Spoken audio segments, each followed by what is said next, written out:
Welcome to Worth the Watch, where I watch the show and I'll let you know if you should spend that time that you've been saving up all week to check this one out.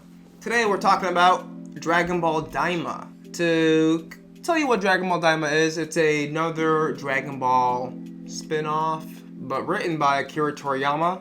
It picks up from End of Z, I want to say, and follows Goku plus the cast as they train, and something crazy happens. This one goes into more of the demon world. So you might remember Dabura from the Majin Buu saga. He was the guy with the horns, pink, had the sword. Messed up Gohan, gave him a two-piece, but then it was eventually devoured by Majin Buu. And it goes into more like Demon World, the Majins, and who they are too. Essentially, Daima starts off by having the entire cast transform into children because the Demon World ruler doesn't want anybody challenging him to be the ruler of the Demon World. Little did he know, turning the strongest warriors into children would piss them off and make them go find the person that changed their lives and kidnapped their friend, Dende, from doing this shit again. So that's essentially what Dragon Ball Daima is. Entire cast gets turned to kids. Dende gets kidnapped. They explore the demon world. You learn more about the Kais and where they come from. You learn more about the Majin, and you learn something about the Majin, not that much, but really it's just like a way to expand the Dragon Ball universe and bring you into a new world that has different characters, different humanoid type of people with powers, and different feats. That's essentially what it is. Now, let me tell you some of my thoughts on Dragon Ball Daima. After watching all of it, I enjoyed it. I enjoyed Dragon Ball Daima. I know a lot of people feel it was a fan service to GT because of the Super Saiyan 4 transformation. Spoiler alert if you didn't know about it. But anyway, I guess I'll go into what I enjoyed about it first though. What I enjoyed was the world building. Them kind of going into where the Kais came from, the Namekians, and where they came from.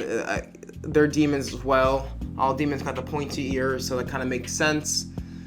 And it kind of shows how you can take little pieces of the world of Dragon Ball and really expand it into a whole new story. So I kind of felt like Dragon Ball could really get into like a lot more sci-fi. It's just too bad that Goku is as powerful as he is.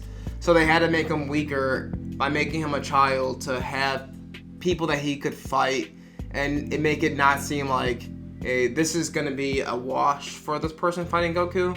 Maybe it'll be a match. I enjoyed that. They powered down his character so the matches wouldn't be too one-sided. But once you have the entire cast of Dragon Ball in there, and Goku was still very strong as a kid anyway, so that all didn't really was inconsequential, I guess. I did enjoy Super Saiyan 4. I didn't enjoy how it happened. So, the Namekian who created the Dragon Balls for the Demon World does something to Goku, and he transforms into Super Saiyan 4. That's, from what I remember, that's all that happened. And then Goku's like, oh, I got a new transformation. And the only way to explain the new transformation is to say Dragon Ball Daima is a different timeline that takes place after Z, because this transformation obviously isn't referenced at all in Dragon Ball Super, which is supposed to be on the same timeline. So that's kind of what's going on with Dragon Ball Daima. I enjoyed the new characters that they introduced. You got Glorio, you got the little girl character. They're flying around in a spaceship around Demon World, and it's very GT-esque, minus some of the annoying things about GT. I think it does a lot to explain the Demon World. I'm not gonna go too much into it though. What worked well in Dragon Ball Daima? Some of the music was nice, and some of the music there wasn't any.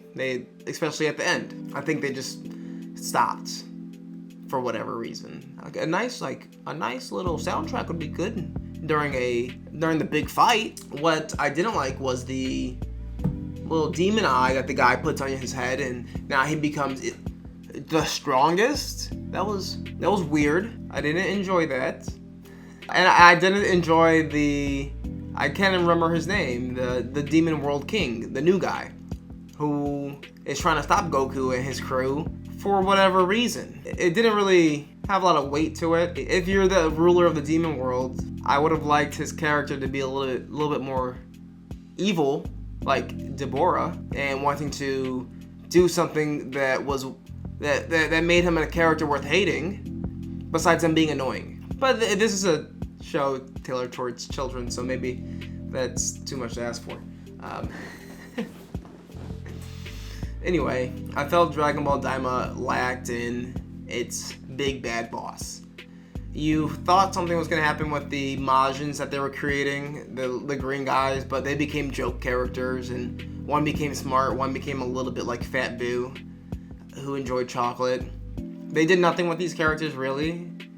You find out that the Supreme Kai has a brother and sister. They could have done more with the brother and sister, besides them being Lackey number 1 and Lackey number 2. And then the demon ruler, the demon king, the new guy. He has the same fit as Jiren and all those people from Universe whatever in Dragon Ball Super. So that was weird.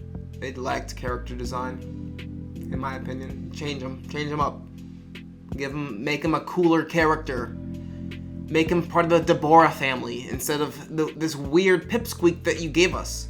It was weird. I'm complaining about Dragon Ball Daima, even though I like bits and pieces of it. You know, when I was writing stuff down, I was like, I'd give this show a 7 out of 10. But, you know, after talking through it more, I've angered myself, and I'm feeling more of a 6 out of 10. I hate to do that to Dragon Ball. Maybe it could have been, I liked where it was going in the beginning, and then near the end it fell short, is how I want to wrap that piece up. Anyway, I think if you enjoy Dragon Ball, Dragon Ball Z, Dragon Ball Super, Dragon Ball GT, you'll find some enjoyment out of Dragon Ball Daima. Very cool opening sequence as well.